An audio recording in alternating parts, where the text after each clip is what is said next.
Assalamualaikum warahmatullahi wabarakatuh. Perkenalkan, nama saya Yayang Febi Haryanto, NIM 3618009. Saya dari jurusan Manajemen Dakwah YIN Pekalongan. Tujuan saya membuat video kali ini yaitu untuk memenuhi nilai tugas dari Bapak Hanif selaku dosen pengampu mata kuliah Sistem Ekonomi Islam. Saya akan membacakan jawaban yang sudah saya buat, yaitu saya memilih nomor 1. Pertanyaannya yaitu perbandingan sistem ekonomi. Terdapat macam teori tentang sistem ekonomi di dunia. Salah satunya sistem ekonomi Islam.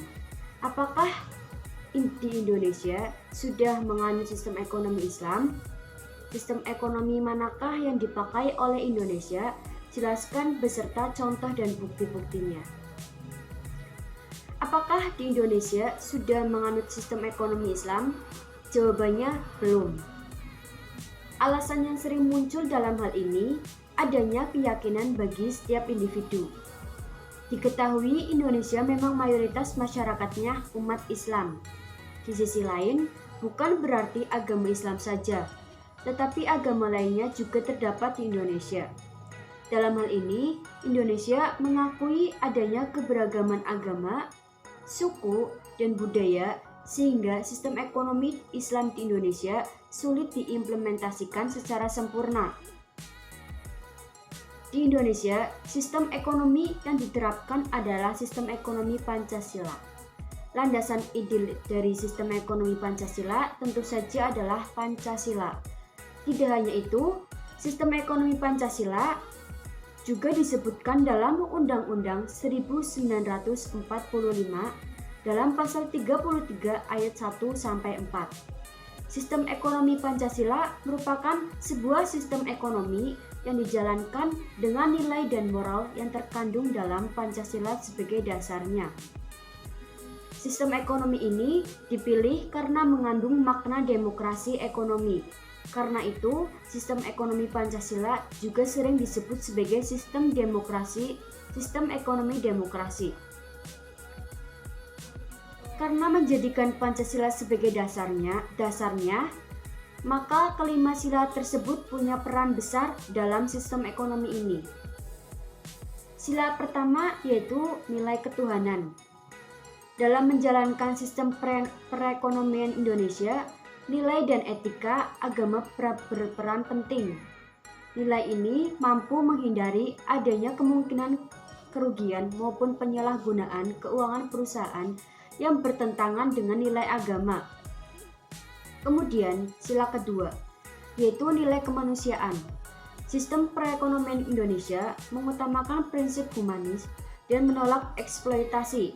Dalam kegiatan ekonomi, pekerja berhak mendapatkan gaji dan fasilitas sesuai dengan tingkat kerja, tanggung jawab, dan risiko yang diberikan pada perusahaan.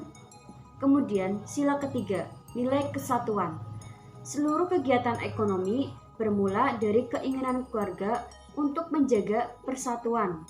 Pelaku ekonomi berupaya untuk menghasilkan produk yang tidak bertentangan dengan nilai maupun norma yang berlaku sekaligus bermanfaat bagi banyak rakyat Indonesia. Sila keempat yaitu nilai musyawarah atau demokrasi. Sistem ekonomi di Indonesia dijalankan bersama dengan nilai-nilai demokrasi. Dengan nilai ini, segala masalah dapat diselesaikan dan diputuskan dengan lebih bijaksana. Yang terakhir yaitu sila kelima, nilai keadilan.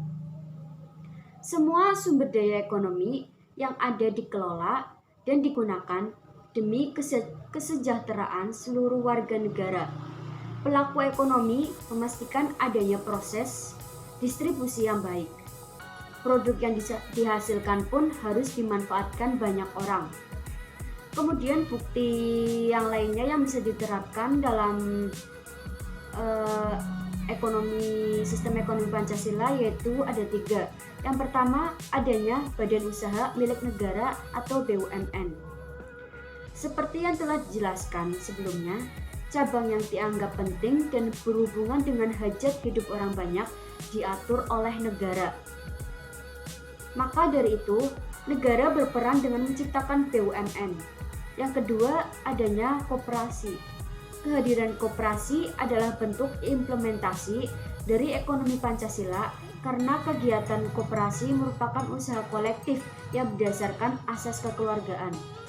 Kemudian yang terakhir yaitu adanya serikat pekerja. Serikat pekerja hadir untuk mengantisipasi dan meminimalisir kemungkinan eksploitasi sumber daya manusia. Sekian jawaban dari saya. Kurang lebihnya mohon maaf. Wassalamualaikum warahmatullahi wabarakatuh.